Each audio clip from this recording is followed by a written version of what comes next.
नमस्कार विद्यार्थी मित्रांनो, तर आपण बिझनेस स्टॅटिस्टिक्स अँड मॅथमॅटिक्सचा 5वा चॅप्टर बघत होतो, ते म्हणजेच काय इंडेक्स नंबर. तर त्या चॅप्टर मधील सर्व थेरी आपण अगोदरच्या 2 लेक्चर मध्ये पूर्ण केला. तर या लेक्चर पासून आपल्याला प्रॉब्लेम घ्यायचे. तर घ्या मग काय इंडेक्स नंबर वरती problem.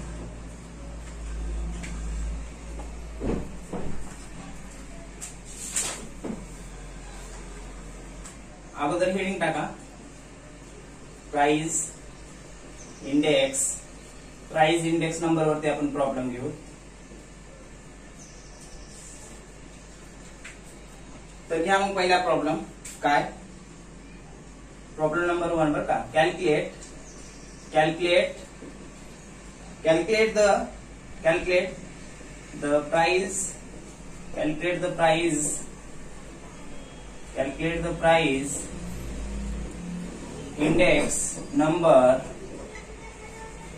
the price index number from the following data. काय म्हणले, calculate the price index number विचारलंय आपल्याला. एकूण प्रॉब्लेम कोणते बघायचे, प्राइस इंडेक्स नंबर वरती, क्वांटिटी इंडेक्स नंबर वरती आणि कॉस्ट ऑफ लिव्हिंग इंडेक्स म्हणजे कन्झ्युमरचं बिहेवियर जे काय असेल लिव्हिंग स्टँडर्ड त्यावरती काही प्रॉब्लेम घ्यायचे. तर घ्या मग काय घेतला की प्राइस इंडेक्स नंबर वरती प्रॉब्लेम घ्यायचे. तर calculate the price index number from the following data. तर आता डेटा घ्या, काय केलेलं आहे डेटा.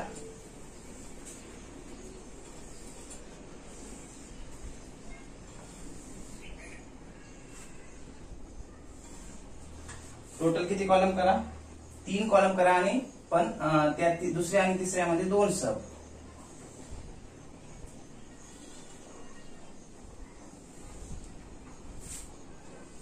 क्या काढून इथं आयटम नाव द्या. इथं बेस इयर दिले 2009 आणि इथं करंट इयर दिले 2012. हे लक्षात.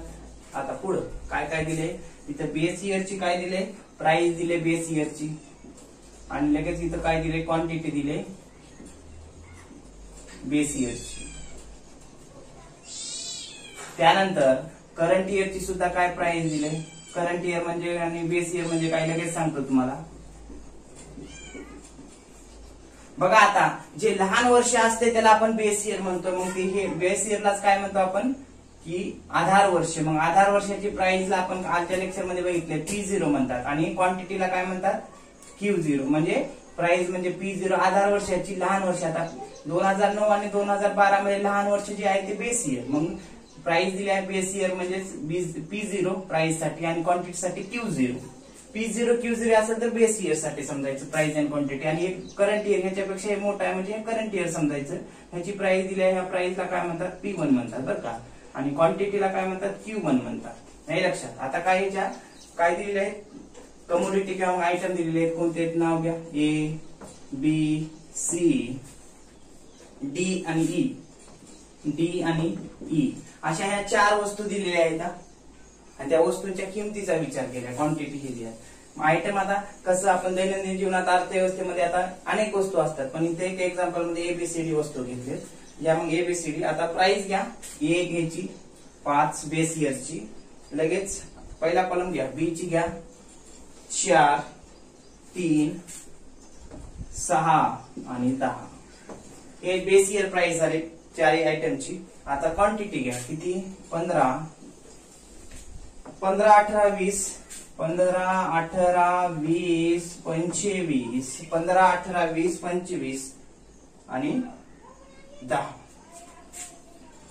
आता इकडं प्राइस घ्या मग करंट इयरची 6 4 4 6 4 4 8 आणि 12. इकडे घ्या क्वांटिटी आता कोणती करंट इयरची 14 16 20 14 16 20 नंतर 24 9. तर अशा पद्धतीने प्रॉब्लेम दिलाय. काय calculate the price index number from the following data. आणि खाली डेटा दिले, काय दिले, हे पहिल्या कॉलम मध्ये आयटम दिलेत, वस्तू दिल्यात. नंतर प्राइस दिली त्यांची, एक कमोडिटी बेस इयरच्या प्राइस आणि क्वांटिटी दिल्यात आणि करंट इयरची प्राइस आणि क्वांटिटी दिली. आणि काय विचारलंय, प्राइस इंडेक्स नंबर. आणि प्राइस इंडेक्स नंबर मध्ये कोणत्या कोणत्या सूत्राचा वापर करा म्हणले, तर इथे घ्या last years last years price index number 1. दुसरं काय विचारलंय, पास्टचेस प्राइस इंडेक्स नंबर. आणि तिसरं काय विचारलंय, तिसरं विचारलंय फिशर कंसात आयडल म्हणतात बरं का, आदर्श आयडल म्हणजे आदर्श Fisher ideal price index number. बघा प्रॉब्लेम विचारलाय प्राइस इंडेक्स नंबर्स वरती, डेटा दिला आणि कोणत्या मेथडचा वापर करा म्हणले, last year, Paasche's and Fisher. हे लक्षात. तर त्यानुसार आपल्याला प्रॉब्लेम सोडून घ्यावा लागेल. मग सुरुवातीला काय करावं लागेल की एकूण हे जे कॉलम आहे ते किती 1 आणि हे बाकीचे दुसऱ्यामध्ये आणि तिसऱ्यामध्ये 2 आहेत बरोबर. मग आपल्याला टोटल अगोदर कॉलम करून घ्या किती 4. हे लक्षात घ्या. मग सोल्युशन याचं इथंच काढू. हे लक्षात.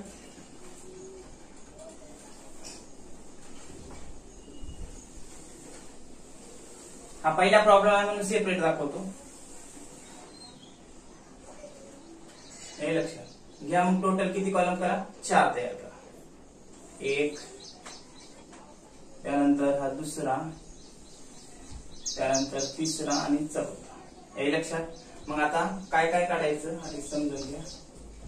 अगोदर पहिला कॉलम P0 Q0 चा काढायचा बरं का. नंतर किंवा मग सूत्रानुसार जावा, काही अडचण नाही. सूत्रानुसार म्हणजे लास्ट इयरचं, पास्टचं आणि फिशरचं सूत्र आहे. तर सुरुवातीला काय करा, सरळ सरळ सोप्या पद्धतीने जावा. कोणतं की काय करा, पद्धत बघा. ते P0 आणि Q0 चा गुणाकार करायचा, नंतर P1 चा आणि Q1 चा. त्यानंतर काय करायचं, P1 Q0 आणि नंतर P0 Q1. आता बघा काय करायचं, हे कसे कॉलम काढायचे. 4 कॉलम काय नाव दिले, P0 Q0, P1 Q1, P1 Q0 आणि P0 Q0. म्हणजे हा प्रॉब्लेम एवढाच देत आहे परीक्षेला.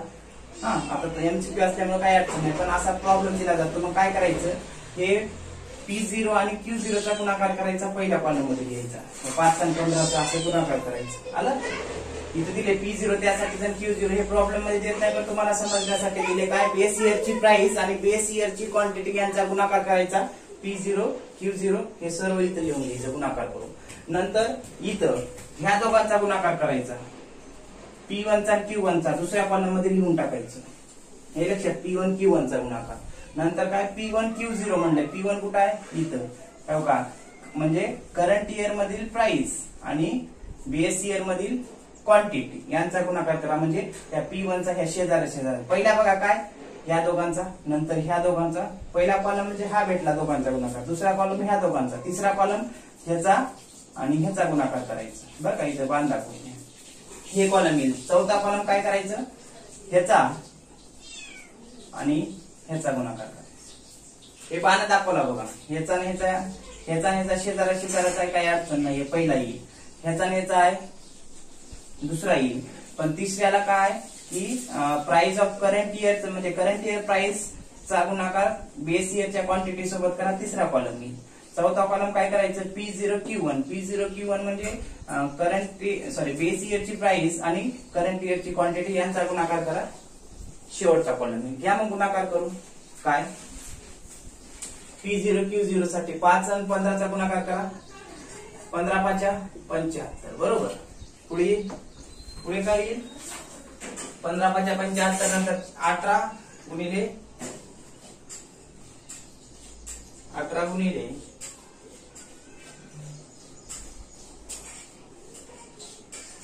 गुणिले 4 करा, 18 चौक 72. त्यानंतर काय करा, 20 आणि 30 चा गुणाकार करा, किती येईल, 20 त्रिक 60. त्यानंतर किती येईल, 25 सक्क 150. त्यानंतर काय येईल, 10 गुणिले 10 100. हा पहिला झाला. यांची टोटल करा.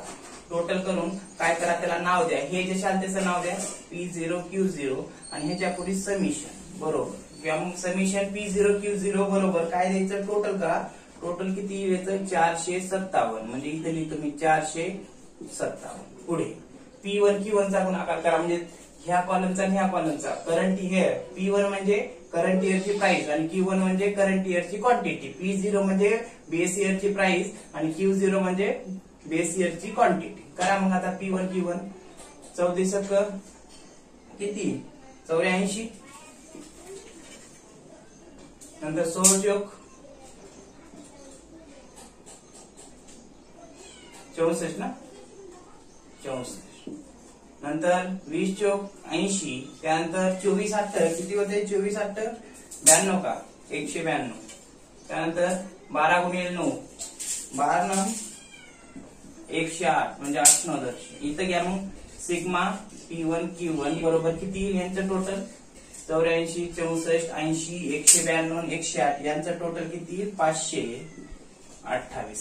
पुढे P1 Q1 म्हणजे करंट इयरची प्राइस आणि बेस इयरची क्वांटिटी म्हणजे ह्याचा आणि ह्याचा गुणाकार करा. इकडे दाखवतो असं तिसरा कॉलम करा मग 15 90 त्यानंतर 18 चौक किती 72 का त्यानंतर 20 चौक 80 25 न 8 ला गुणा 25 8 किती 200 का त्यानंतर 10 गुणिले 12 करा किती येते 120 येते. टोटल करा यांचं आणि नाव द्या काय सिग्मा P1 Q0 बरोबर काय 90 72 80 200 120 या सर्वांची बेरीज केली असता तुम्हाला बेरीज किती भेटेल तर 562 टोटल भेटेल बरं का.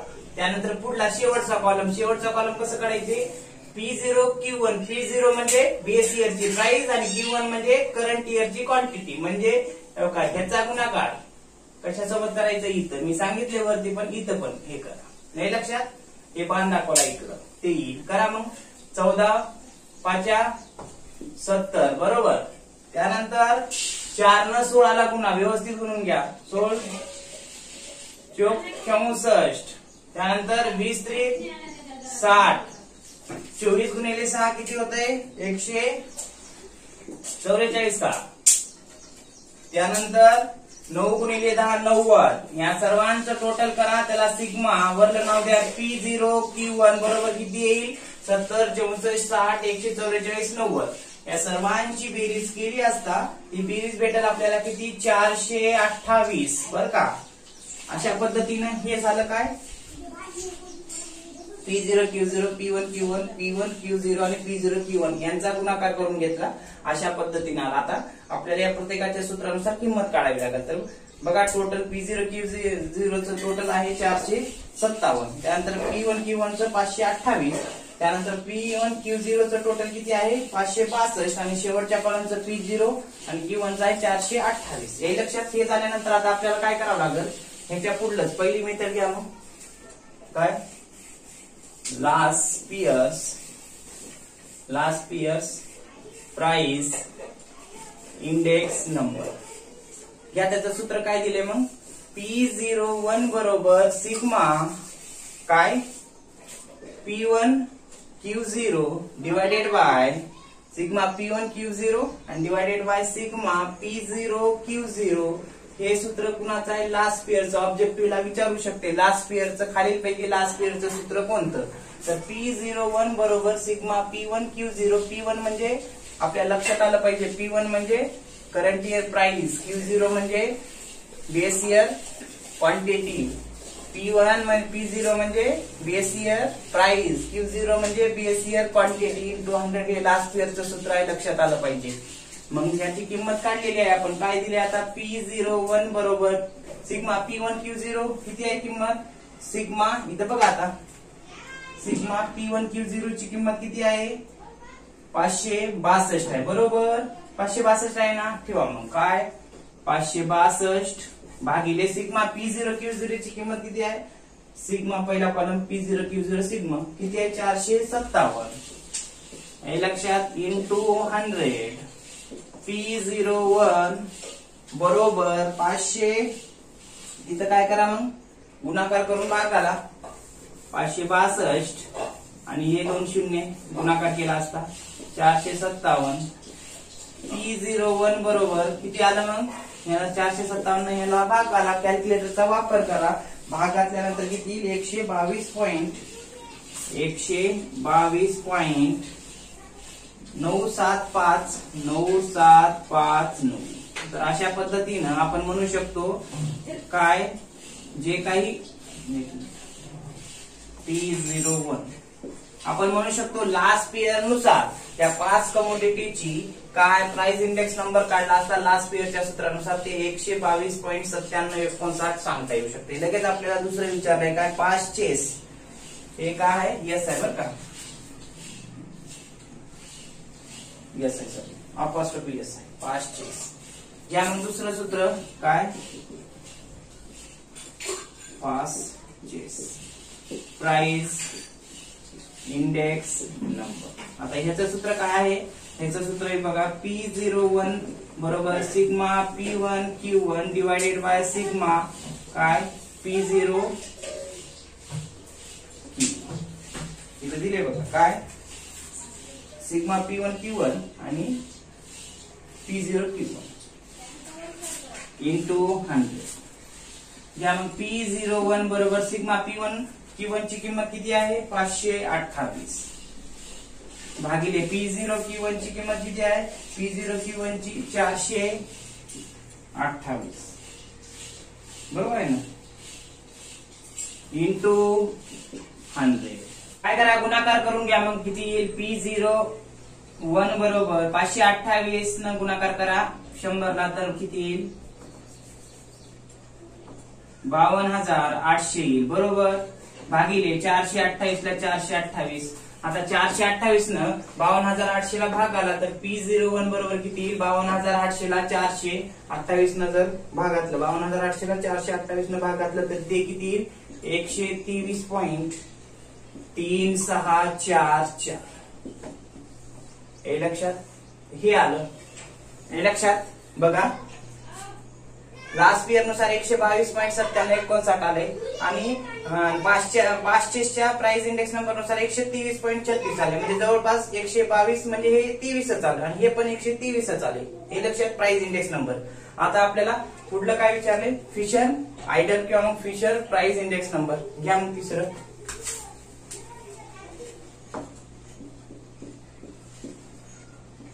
फिशर प्राइस इंडेक्स यालाच फिशर आयडल इंडेक्स नंबर सुद्धा म्हणतात बरं का फिशर प्राइस इंडेक्स नंबर.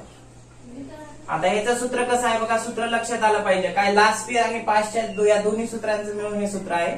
तर P01 बरोबर P01 कशासाठी चालू वर्षाचा निर्देशांक दाखवण्यासाठी हे वर्गमूळामध्ये आहे फिशरचं सूत्र. कसं आहे सूत्र sigma P1 Q0 divided by sigma P0 Q0 म्हणजे लास्ट इयरचं सूत्र ठेवून टाका ह्याला इंटू करा पास्ट चेसचं सूत्र ठेवून टाका sigma P1 Q1 divided by sigma P0 Q1 हे झालं आणि ह्याला काय करा त्या वर्गमूळाला इकडे इंटू करा हे झालं सूत्र. आता काय करा किमती ठेवून घ्या मग सिग्मा P01 बरोबर वर्गमूळातच किमती ठेवायचं कारण हे वर्गमूळामध्ये सूत्र आहे. सिग्मा P1 Q0 ची किंमत किती आहे तिथं ठेवलेली आहे पण इकडे बघा सिग्मा P1 Q0 इथं आहे सिग्मा P1 Q0 562 भागिले सिग्मा P0 Q0 पहिला column 457 into sigma P1 Q1 दुसरा कॉलम 528 सिग्मा P0 Q1 शेवटचा कॉलम 428 इकडे गुणिले 100. त्यानंतर पुढे कसं करावं लागेल हेच घ्या खाली सिग्मा P01 बरोबर वर्गमूळामध्येच भाग घालून घ्या 562 ला 457 भाग घाला किती येते बघा काय 562 ला 457 भाग घातला असा ते येईल 1.2297 येईल बरं का 1.2297 इंटू 528 ला 428 न भाग घाला ते किती येईल तर 1.2336 एवढं येईल. हे लक्षात 562 ला 457 भागातले 1.2297 इंटू 528 ला 428 न भागातले 1.2336 इकडे इंटू 100. आता पुढे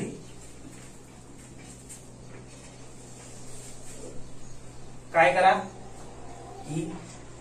सिग्मा P01 बरोबर वर्गमूळामध्येच या दोघांचा गुणाकार करून घ्या 1.2297 चा गुणाकार 1.2336 सोबत करा ते किती येईल 1.5169 इंटू 100 आता पुढं वर्गमूळ सोडून घ्यावं लागेल. वर्गमूळ कसं सोडतात तुम्हाला माहित आहे. कॅल्क्युलेटर वरती हे वर्गमूळ हे संख्या टाईप करा आणि वर्गमूळ सोडून घ्या. म्हणजे कसं, हे कॅल्क्युलेटर आहे. कॅल्क्युलेटर वरती टाईप करा अगोदर काय 1.1.5.169 टाईप केला. आता काय करा, वर्गमुळाचं चिन्ह आहे बघा कुठं इथं, हे प्रेस करा. फर्स्ट सिमला आपण केल्यासारखं प्रेस केल्यानंतर फक्त सांगत आहे त्या पद्धतीने करा. ती येईल किती 1.2316 येईल.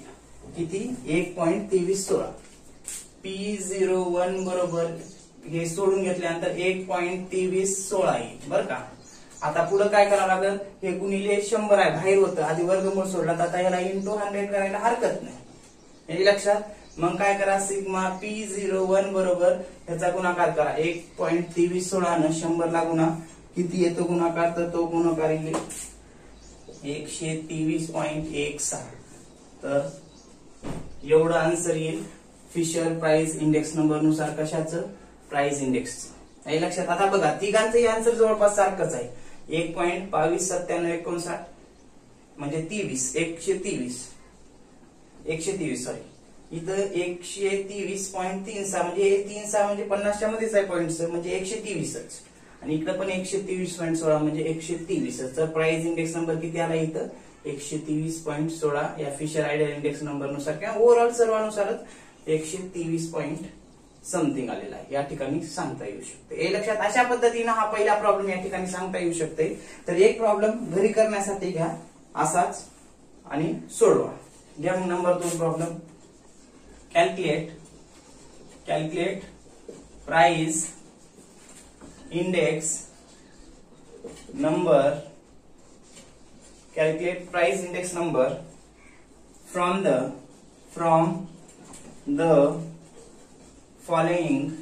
the following data. हा प्रॉब्लेम त्याच्यामध्ये घ्या. मग आता किती कॉलम तयार करा, 5 मध्ये देतो. हा पहिला कॉलम आणि हे 2 कॉलम, ह्याच्यामध्ये 2 सब करा. वर्ष घ्या. आता इथं काय आयटम किंवा कमोडिटी, हे बेस इयर घ्या 2012 आणि 2014. आता ह्याच्यामध्ये बेस इयर मध्ये काय करा, प्राइस आणि हे क्वांटिटी. हे लक्षात. इकडे पण प्राइस क्वांटिटी बरं का. हे झालं. तर ह्याला आपण काय म्हणतो P0 म्हणतो बरोबर. ह्याला आपण Q0 म्हणतो. ह्याला काय म्हणतो आपण P1 आणि ह्याला Q1. आलं लक्षात.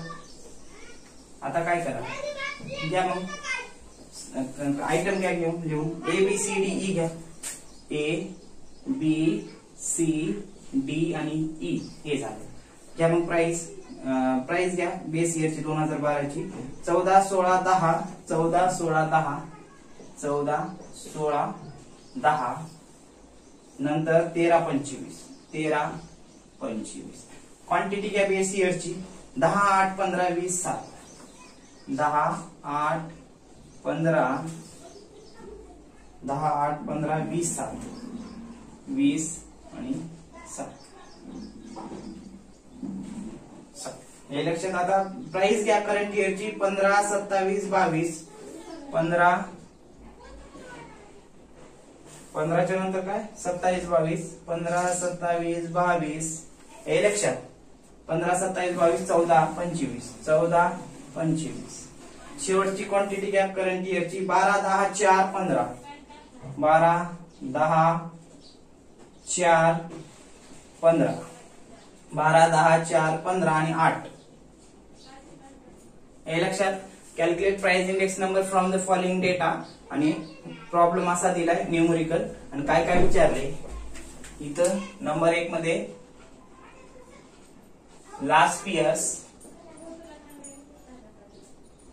इयर्स प्राइस इंडेक्स नंबर 2 टाका पास्टेस. हे अपॉस्ट्रोफी एस आहे बरं का. लास्ट इयर्स कसा आहे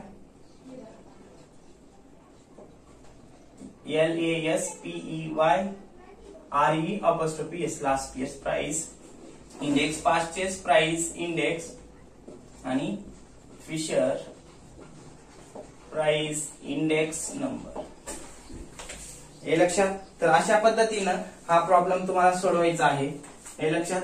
हा प्रॉब्लेमचा आन्सर एवढं. आता हे प्रॉब्लेम घरी सोडवा आणि हे करा, हे लक्षात. तर पुढला प्रॉब्लेम आपण काय करू, उद्या घेऊ. ओके.